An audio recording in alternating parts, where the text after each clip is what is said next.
Hey guys, how's it going? Welcome back. The Apple Pencil first generation.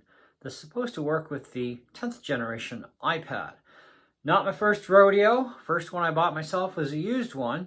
And it only had the lightning adapter. And of course, Apple wants $10 for the Type-C. It's like, you couldn't include it, right? Anyways, I ended up getting rid of that pencil to my wife. We made a trade, which also got me back my MacBook Air. So, So today I was in Best Buy, and they had them on sale for, what was it, $109. Anyways, this is Canadian, of course. And I thought, I kind of still want one.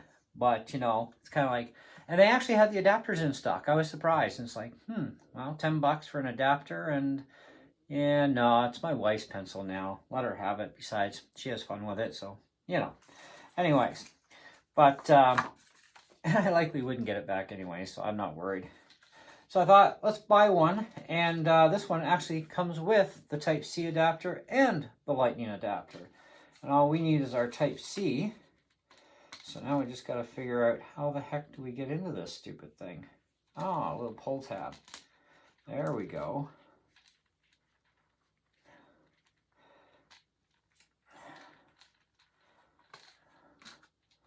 All right, we can reseal it back up in there. So you are also going to need a Type-C to Type-C cable as well, by the way. Oh, they even got the pencil wrap too. Special. Here. Pop off cap to a lightning port. But hey, And this is our lightning side. And we do have a Type-C to Type-C that came with my iPhone 15, so, hey, might as well make use of her. Now, this is the most ridiculous thing ever. I mean, we got to tether ourselves just to bind this thing. Anyways, whatever. So, let's plug this thing in. And it's also the only way you're going to charge the pencil, too, is to also plug it into your freaking iPad. It's like, oh, this is just dumb. Ah, request, sure. Parrot. Connected. Let's check for some info. Forget device. I wonder if we got any kind of a charge status. Ah, pencil. Yes, we do have a charge status for the pencil. Looks like it's pretty much charged, or it is charged. Okay, so as the deal goes, we should be able to unplug this thing. Unplug. Oh, welcome to Apple Pencil. Wow, we get a nice little greeting screen. So let's hit continue. Try to scribble. Well, that shouldn't be hard because I can't print or write anyhow. There we go. Use your pencil to handwrite in any text area to convert it into type. Give scribble a try by handwriting some text into the box below. Well, my A looks like an E.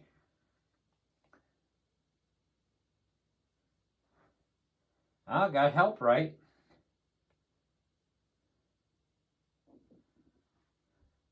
It says Jan.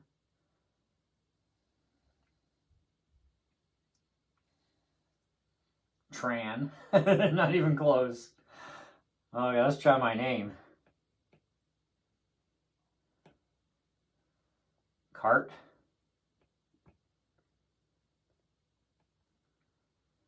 Now I got it right. You gotta be pretty good at doing this. Okay, deleting. Remove text just by scratching it out.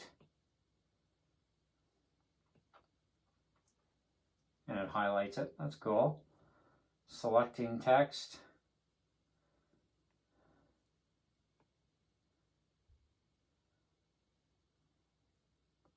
Copy. Insert. I didn't write the word new. It must have. Okay, well, whatever. See, what do I got here in junk that I don't use?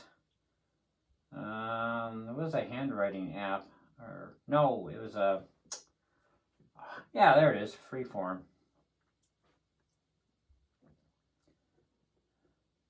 Add to your board, whatever. What's this do? Double tap the text. No. Trash.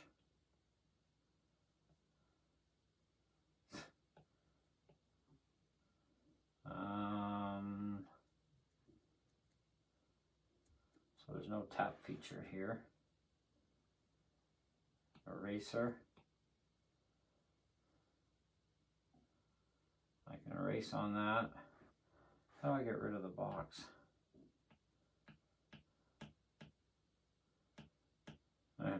There's a way to do it. Okay, let's see. I want black.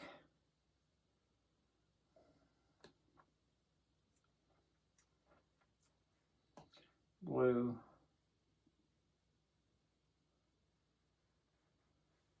Green. Let's see, try this one. Just lines, finer line, kind of like a pencil or pen.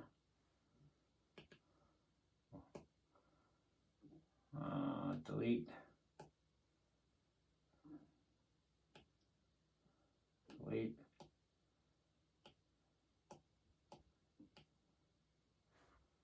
And delete. That's a little different. I think I like the Apple Pencil better on my iPad Pro, but we're kind of using that to cut the video. Anyways, so let me see if I can give you guys a little bit of a viewpoint here somehow. So we'll just click on something here, and we'll select a color. Maybe we'll go with this.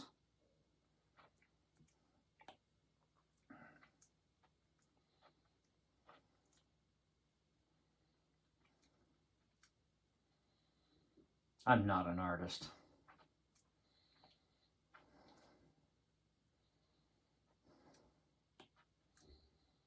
Now, if I remember right, aha.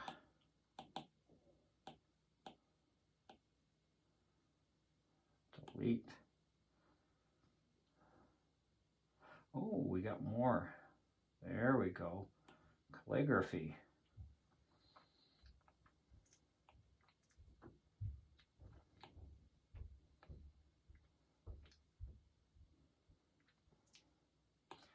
Yeah, something to get used to. What's this do? Oh, that's kind of neat. All right, so it works good. No argument there at all. And we can erase stuff. I think it works well enough. You're not going to get a hover feature on this. That's only available in the 2nd gen pencil with like the Pro iPads, etc. Whatever other ones are supported.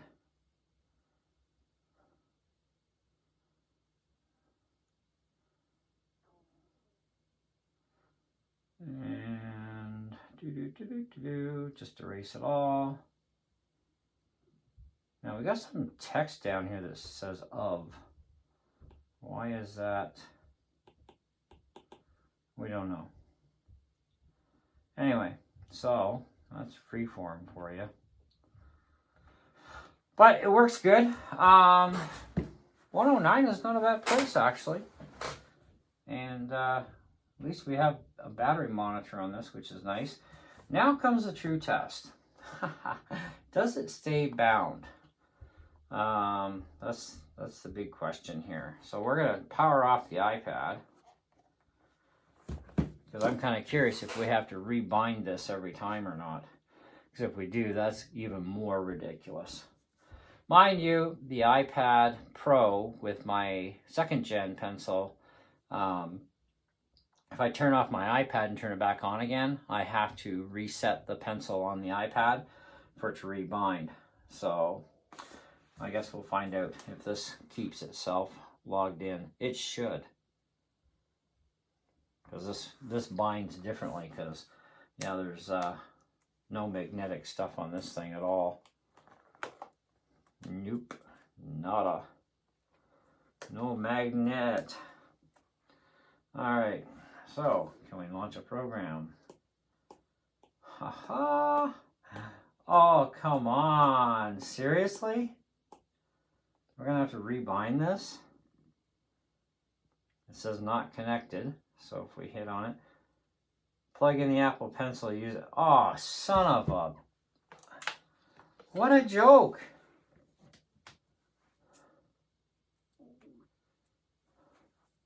Now it says it's connected. You know what? Stay on there and recharge for a bit. So, here's my thoughts. Does the pencil work well once you've bound it? Yes. Do you dare shut off your iPad and then try and restart it? No. Not unless you're going to carry all your junk with you that you're going to need to rebind this thing with every time. Because it seems it doesn't want to keep its bind. And for a Bluetooth device, it should. But apparently not. So, that's kind of crummy. And of course, the only way you can recharge it, in the case of the 10th gen, which would be the same on your other iPads too, you're going to have the appropriate adapter for the pencil, plug it into your iPad, which not only charges this thing, but it's the only way it binds to it.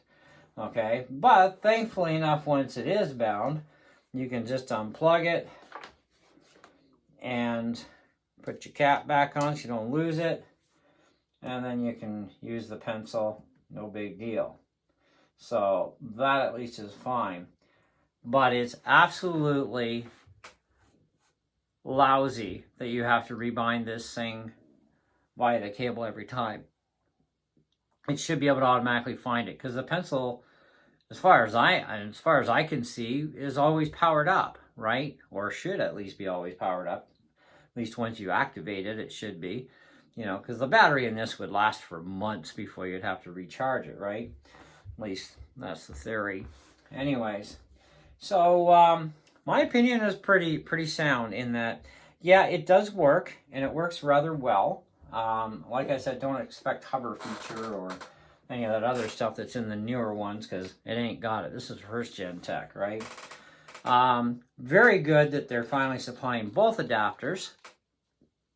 However, we do realize when they first came out with the pencil, we didn't have Type-C devices, so that's kind of something I can't really bark at, but at least now they are shipping it with the both adapters that you're going to need for either iPad, which is fine.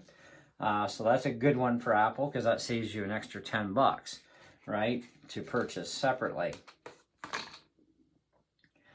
But I absolutely do not like the fact that you have to recable your thing back in every time you go to reboot your iPad. That's just absolutely stupidity, to be honest. It's actually stupidity that you even have to bind it this way to begin with, but I mean, everybody had agreed on the same thing when we first found out about this, and it's like, oh, Apple, what are you doing? This is not going to work. It's not going to make people happy. And true enough. So I will score in a very interesting way this time. The price was good for $109, especially considering it's normally $130 in Canada, okay? So I'll give the price tag a good price, or a good score. The pencil in itself, it works exactly how it should, and that's fine. So we'll give that a 4.5 out of 5. But as far as the rest of it goes, oh man, I'm straight out too. Okay, like this is just stupidity that, for a Bluetooth device, because that's what this is, you shouldn't have to rebind it every damn time you reboot your iPad. That's just stupidity at its best, okay? I can understand if you let your pencil go dead. Okay, it's going to lose somewhere. It's going to have to be recharged. The only way to do that is through the iPad, right? Or maybe get yourself a 20-watt 10 or 20 watt Type-C charger and charge it separately, which you could do that too, right? You don't necessarily have to use your iPad. But considering how tiny the battery is in this thing, it ain't going to suck much juice out of your iPad, so I wouldn't worry too much. All right? But either way, the charging system, I mean, even for people who are using the lightning bolt setup, you're still going to have to plug your pencil directly into your lightning port, okay, to charge it. Same thing to bind it. It's going to be the same sort of deal, except even with lightning, you're still going to need the cable, because you have to tether it to a cable for some stupid reason to bind it even to a lightning system, which is stupid when you've already got lightning to lightning, unless it does work that way. I don't know. I have to ask my wife to check hers, because she has a 7th gen iPad that's lightning, so I don't know how she bound hers. I didn't pay attention. I didn't care to, but I'm pretty sure we do have to have the adapter regardless. It's not an option, so otherwise they wouldn't give you a lightning port adapter, obviously. So anyway, other than that, I think it's a great little tool, and it can work for a lot of different things, for writing, drawing, or what have you. But the overall score rating I'm going to give this thing in total is going to be somewhere around the whole of about 3 3/4 out of 5. I would say, sure, definitely buy one if you need one, right? I kind of wanted one. It's not like I need one. I've got the pencil on my Pro anyways. But if I want to use my 10th gen with the pencil, well, I can't use my 2nd gen, so I kind of did need one either way. But I more wanted than needed, and it helps me get a little bit of information out there to you guys too, in case you don't know about this kind of a nightmare that you got to deal with for the binding process and whatnot. And at least you also now know that they definitely have a version that comes with Type-C as well as the lightning adapters, so you don't have to worry about it. Oh, I bought a 10th gen, or I bought this, I'm gonna need this adapter. Well, no, it comes with it, so with both adapters, so you're good to go. Okay, thumbs up there. That's it. That's all. Let me know what you guys think in the comments below. I think we're done with this. I'm gonna let it finish doing its little charge thingy, and maybe play around with it a bit, and we'll catch you on the next video. Okay, see ya.